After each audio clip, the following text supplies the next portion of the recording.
About listening, and to that extent I'd like to welcome the CEO of the Tasmanian Chamber of Commerce and Industry, Mr. Michael Bailey. Michael. Thank you.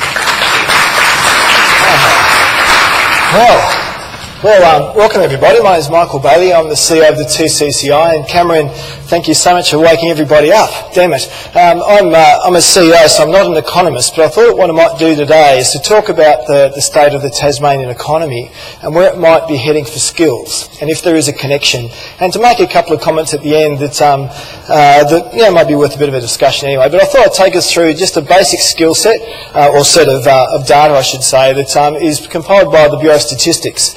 It's a very long series of data, and we can grab bits out of it for Tasmania. So let's have a bit of a look through. So initially we'll look at some population figures. Now, interstate migration, we've known in Tasmania for some time. The peaks of the early thousands have started to decline as far as our population is concerned. What's really interesting is that in the last 4 quarters we've actually we have been in population decline, and what we're seeing here are groups of people leaving Tasmania. Not surprisingly, they're people looking for work. So they're people 18 to 35 who are leaving the state. You can argue it's a good or a bad thing, it's just how it is. And in Tasmania, it's probably how it's been for a long time. But if you look across the stats, across a very long period, you see a big dip in that age group of people leaving the state. I was certainly one of those. I headed to Queensland, came back with kids, same sort of thing. What's really pleasing, though, to look at with these numbers is that although population is tight, we are still tracking to hold a relatively stable population. Businesses in Tassie get a bit panicky about this because we're talking about a population growth of under 1% being trajected out about 10 years into the future. So it's a bit scary for business because we like to see population growth, because through growth we get economic growth. So that's why you hear us talking a lot about the need for population growth and how we can do that. And it's really simple when you think about it, that people are travelling from Tasmania looking for work, and people will come back to Tasmania if there is work. What we are finding, though, is people coming to Tasmania looking for a change, for a sea change or a tree change, even for retirement, and that's a good opportunity for us going forward too, that we'll talk about a bit later. But population, it's fair to say, is very stable in Tasmania. Employment figures are interesting because for a long time there, particularly in the last days of the previous government, before that, we were really on a nasty trajectory. Unemployment was going in the wrong direction, employment was going in the wrong direction, but we saw really in the last few months of the previous government that beginning to arrest, and we've seen quite a strong recovery in employed people in Tasmania, which is interesting. And it's interesting for a couple of reasons that I'll talk about with the next slide. What we found was that when things, and I should explain this graph, and excuse a marketer, we love our graphs, so this is like porn for marketers on the screen at the moment, it's fantastic. But what we saw in Tasmania was at the peak of our employment here, relatively low levels of part-time employees. And if you think about this, that the majority of businesses in Tasmania are small to medium businesses. So when they employ someone, they're making a contract with someone that's far more than just an employment contract. It becomes a relationship thing. People become their friends, they become a part of their family in many instances. So it takes a lot for a business to start to shed staff when things get tough. And so what we saw was that reflected here, that when things got tough, what we saw was an increase in part-time employment numbers. And so that's people having their full-time employment reduced to part-time. So the business wasn't prepared to lose the staff member. They'd invested in that person. That person's a friend of theirs. It's a part of their family. So they moved their employment from full-time to part-time. What we're seeing now is that change. We're seeing part-time employment beginning to decrease and full-time increase again. It's actually at a higher level than the part-time stuff, but what we're seeing are those people that were put onto part-time contracts across those tough years being put back onto full-time, and we're seeing again a growth in full-time employment numbers in Tasmania, which is interesting. And we'll get onto some areas we think that might be happening in a tick. And again, the unemployment rate on trend figures in Tasmania, although we're still a long way away from mainland, which is the red number along here, or the red line here, we're seeing it coming off. It is plateauing a bit, which is a bit of a worry, but it is still trending down, which is good. Unemployment's coming down. Happy days. And participation is increasing. Now, isn't that fantastic for all of us in this room? because what this is showing, again, are people that are re-engaging. They're re-engaging in the employment market, re-engaging in training, re-engaging in good argument, life. Because what happens in really tough times is people begin to give up, and so participation decreases. So that's returning, which again is a really good sign for Tasmania and Tasmanian businesses. Now this is the important one for today, I reckon. This is the one that really is worth a good look, and I'm sorry it's so small. What these graphs are showing are employed numbers of people in three years. So 2004 is the blue line, 2009 is the red line, and 2014 is the green line is 2014. And we're seeing the changes in the makeup of employed people in Tasmania across that period. So firstly, let's look at some of the big winners here. The aged care and health assistance services, where 2004, 2009, 2014, we're really seeing that sector grow in numbers of people employed. We're seeing that also in education and training, and you'd expect that. We know that, for example, the university is trying to double its international student numbers. They've got a plan to try and get to the level of international students that other states hold per head capita. So again, we're seeing employment across that sector. Some of the areas that are probably struggling a bit, one is manufacturing. 2004, 2009, 2014, and that would probably be the same for any regional area in Australia. You'd probably see the same numbers. It doesn't mean it's not important for us. It is absolutely important. It doesn't mean there aren't careers there. There are careers there, but it means that there are fewer than there have been in the past. What we're probably seeing here too is the emergence of the more specialised niche manufacture in Tasmania. Moving away from some of the real commodity manufacturing into the niche stuff. I see Tim from Stornoway here today, who make fantastic waste treatment plants for mining companies, portable waste treatment plants. It's incredible stuff. You look at lifecraft systems with orders that go out to about the next 20 years for the best lifecrafts in the world. There's some really clever niche manufacturers in Tasmania, and they'll, I think, grow even more. Interesting, down the bottom here, one of the areas that we're really excited about, which is agriculture and forestry and fishing. We've seen the impact of the explosion of forestry. And that's quite an amazing number. If you think that forestry lost 5,000 jobs, just around about there, and we're still so strong with employment numbers in that sector. It's really showing the growth in employment across aquaculture and fishing in particular. So it's really interesting to see that. And the final one too that I would like to talk about, probably two. Firstly, retail trade. We know retail is a really strong employer of people in Tasmania. And the wealth that's generated in many of our really affluent parts of the state, for example, Bell Bay, flows through retail sectors in our major cities, for example, Launceston. So the wealth that's generated there flows through the economy. Nearstar's another example. You take Nearstar out of the mix and the effect on retail in Hobart would be significant. And retail employs lots of people. Now remember, these numbers are employed people. It's not talking about the value of these areas. So if you looked at this on a value chain, it would be very different numbers. But it's interesting looking at employed people. Let's keep flicking through. Now, exports. We all talk about exports being the future for Tasmania, and they certainly are. Don't get me wrong. What we saw here was exports at the start of the set really strong in Tasmania, really strong. And we've seen a decline. That's really the loss of the international ship out of Tasmania, and international freight became very expensive. Back in these days, to ship a box or a container from Tasmania to Singapore cost about $800. Now it costs $1,400 to get from Tasmania to Melbourne, and another $600 from Melbourne to Singapore. So what we saw was these people not disappear, but they actually refocused onto the mainland.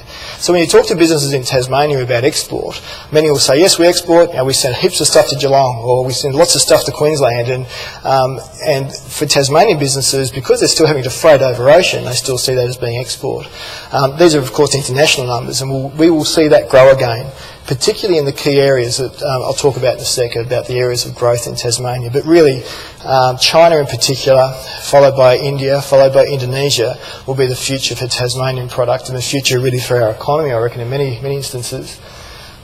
Just to talk about retail again too, and I thought I'd reflect on this, that retail trade in Tassie is tracking really well. And You know, obviously retail always, we want it to be better all the time for retail, don't get me wrong. But again, the numbers show, historically, we're still doing really, really well. And in fact, our retail trend figures have been higher than the rest of the mainland. I'm not sure anyone can really answer the reasons why that's the case. There need to be some more data done to try and work that out. But it's certainly a fascinating fact that at times when, in the past few quarters, when other states were beginning to struggle, Tasmania is still quite strong.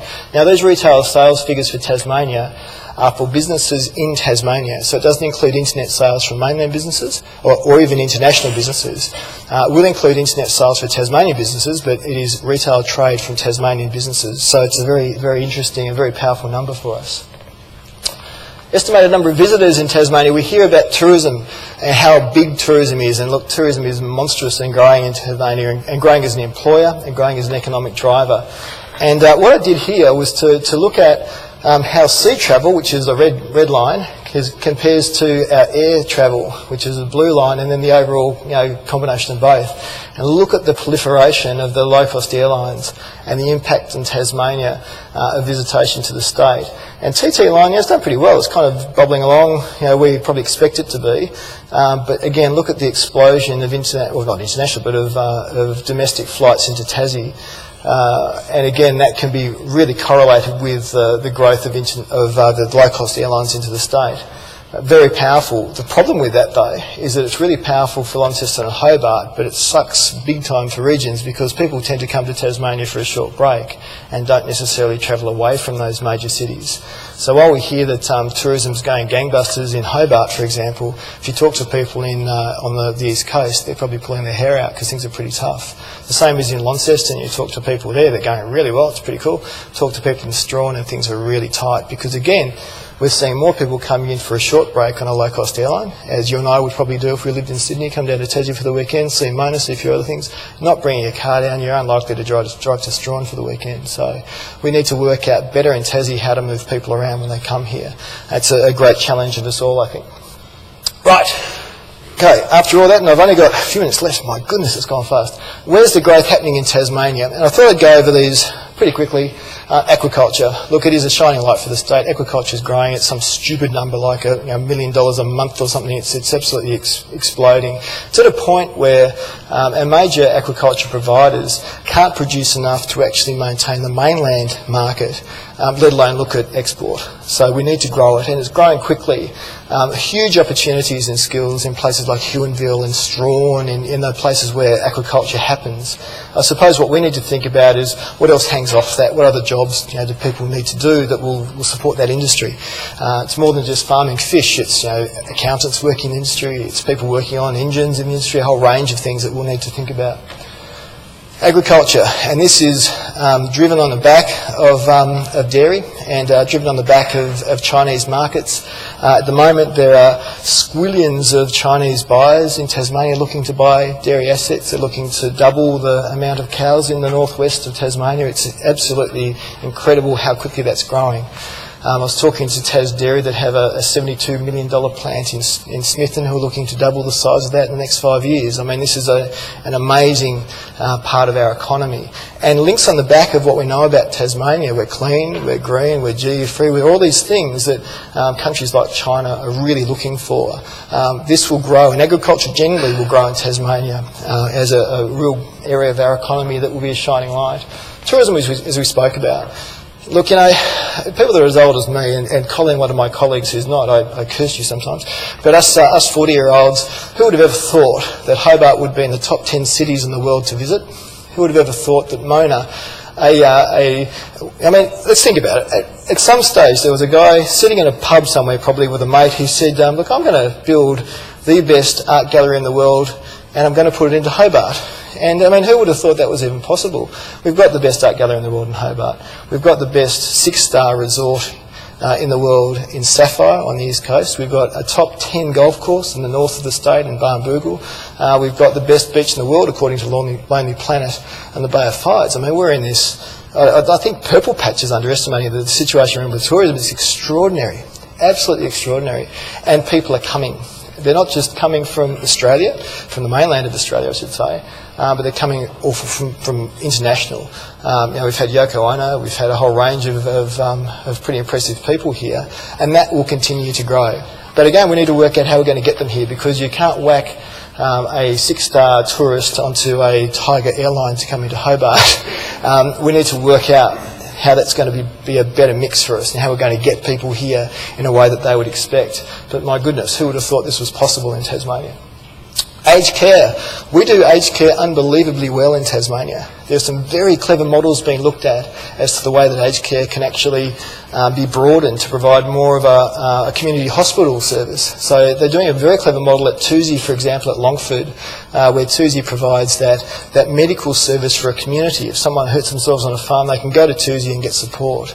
And isn't that sensible? Every single community, pretty much in Tassie, certainly of scale, has an aged care facility. Do they need to have a hospital too? Probably not. But they need to have access to a place they can go if they hurt themselves, a place they can come back to after an operation in a major city. So we will see the emergence of a whole new, I believe, health sector built around aged care. We know currently aged care is growing as an employment sector, and for all of the people in this room, I think it's an important consideration that will continue to grow. And I think we'll get more people coming to Tassie to retire here too. So good for us. My favourite, of course, viticulture, whiskey, brewing.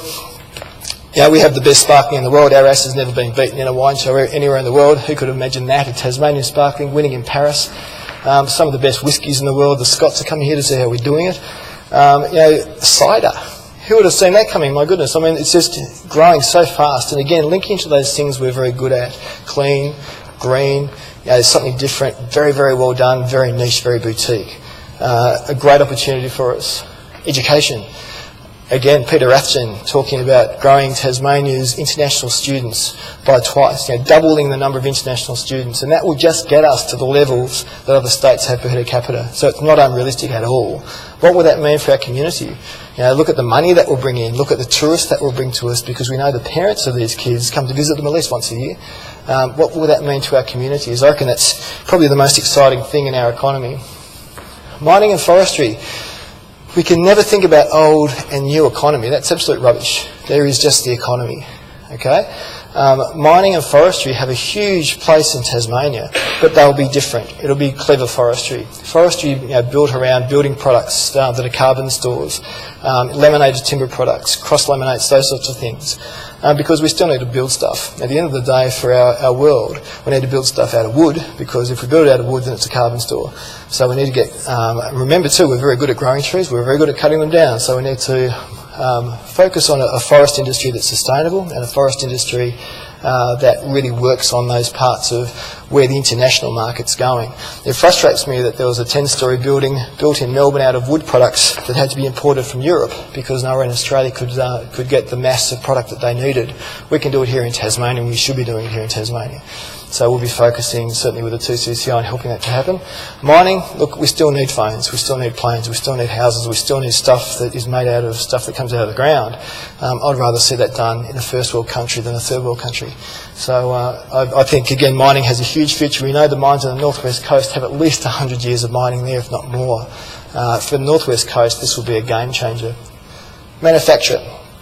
As I said before, niche manufacture. There'll still be the big guys, and we'll need those, but I fear that somewhere in the world there's a person who works with Rio Tinto who says, why do we ship ore from Northern Territory to Northern Tasmania and then back out to Asia again? It doesn't seem to make sense.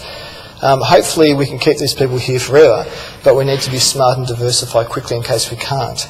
And I certainly believe that niche manufacturing in Tasmania has huge potential. Again, Stornoway is a great example of a business doing some incredibly clever things. I was talking to a guy last week who was laughing about freight because he had just sent out $1 million worth of injectors for drone aircraft in a FedEx bag that he makes with a team just down south of Kingston. There are some incredibly clever things happening in Tasmania, and we'll see more of that happening. And again, built on the back of this is a place people want to live. Now, why would I live in New York doing this stuff when I can live in Tasmania and I can access it through the NBN, I can send my stuff across in FedEx bags? Why do I, this is where I want to be. So it's a great benefit for us. Right. Impact on skills. Now remember, I'm a TCCI guy, so don't throw rocks at me. I can make the door pretty quickly, so I'll dash if I need to, but where I think this is heading is, firstly, I reckon that we'll have to think more and more about the underpinning skills that apply to multiple careers, and I was fascinated to hear your presentation because I reckon that is exactly where we need to go. What skills will someone need that will allow them to move from one career or one job to another job in a region? What would that look like? And how could we deliver it? Great question, I think, for you to think about. I believe that there's a refocus on vocational training. I reckon that vocational training is the way of the future. The days of people thinking that this is a somehow second-rate qualification are going. And I get very frustrated hearing my daughter, who's 17 at school, being told by teachers that if she'll go to uni or if she really struggles, she can always go to TAFE. Because I think it's actually the other way around, that people are expecting in business job leavers or applicants to have job skills. So I suspect we may see some pretty clever models coming back the other way, that someone who does a uni degree might need to actually drop into some sort of vocational training to get some on-the-job work. I love to tell the story about a person that I know who's an ear, nose and throat specialist who breezed through his career, through his course I should say, absolute genius. He got out, and after a few years of working in the hospital, he realised he really wanted to go to his own practice. So off he went, and he bought his own building, as you do when you make that sort of money, and he sat down in it and he thought, I've got no idea what to do. And he had no idea how to run a business, so he went to TAFE and did business at TAFE, and he said, bloody oath it was hard. He said, ear, nose and throat specialty, that was easy. He said, doing this was bloody hard, and I failed stuff and had to go back and redo it. And on his wall, he's got his diplomas and his degrees and all the stuff, and his TAFE qualification. And he said, look, I'm most proud of that, because this stuff was easy for me, this stuff wasn't. He said, but without it, I could never run my business. So I'm really interested to see how that might look across other courses and other careers. And I wonder, for example, why someone could ever do plumbing, for example, without doing some sort of business course on top. And I wonder how someone could do business at uni and not somehow get some on-the-job training, and how that might look. I think could be very interesting for Tasmania.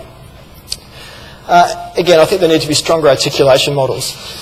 I reckon if Jill Smith does aged care at a vocational training facility, she should be able to move through quite easily to higher ed if she wants to, or whatever that might be.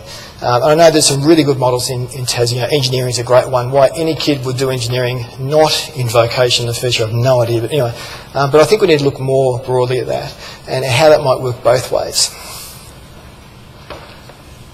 And again, I think I've just gone over that too, that the linkages back from higher education too, I think, are very important.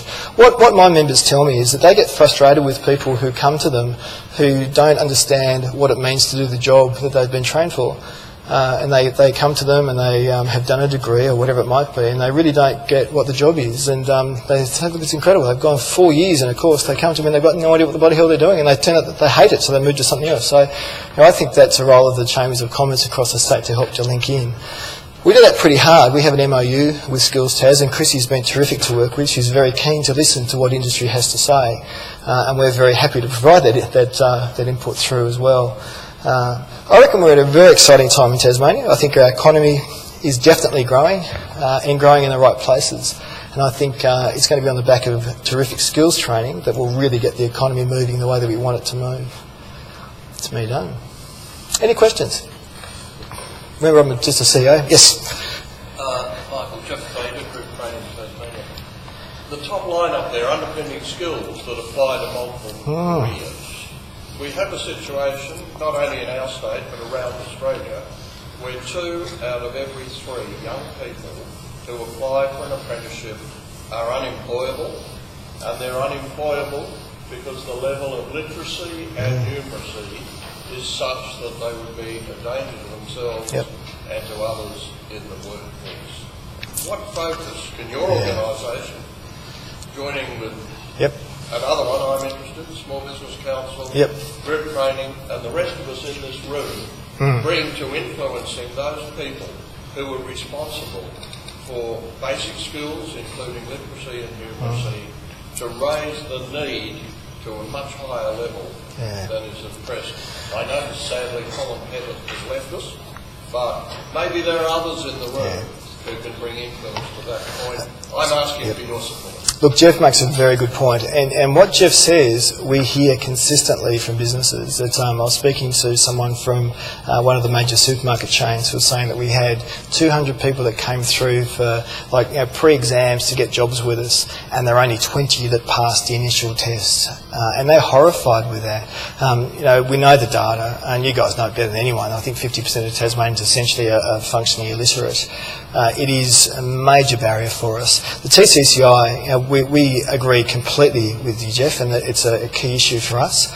We have a couple of ideas that we'll be hopefully announcing soon to try and help to shift that. And certainly the modern workplace is one where you have to have levels of literacy and numeracy that just weren't needed before. So this number might have always been the same in Tasmania. We really probably don't know. But we know now that if you can't fill out an OH&S form, if you can't follow a policy or a procedure, you're not going to get the job. And as Jeff said, you could well be a danger to yourself or to others. I think it's a very, very good point, and we'll do anything that you, always happy to work together too. But I'm sure there are much smarter people in the audience that have better ideas than I do on that. Let's hope it is an outcome from this conference. Indeed. A great outcome from this conference. Ladies and gentlemen, please thank Michael.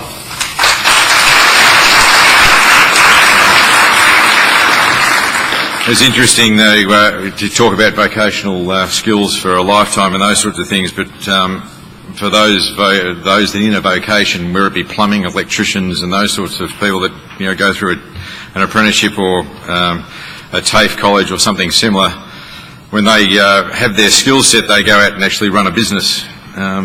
Yet when a doctor or a lawyer or something like that, they go out and start running their business, it's called a practice. Haven't quite figured that out.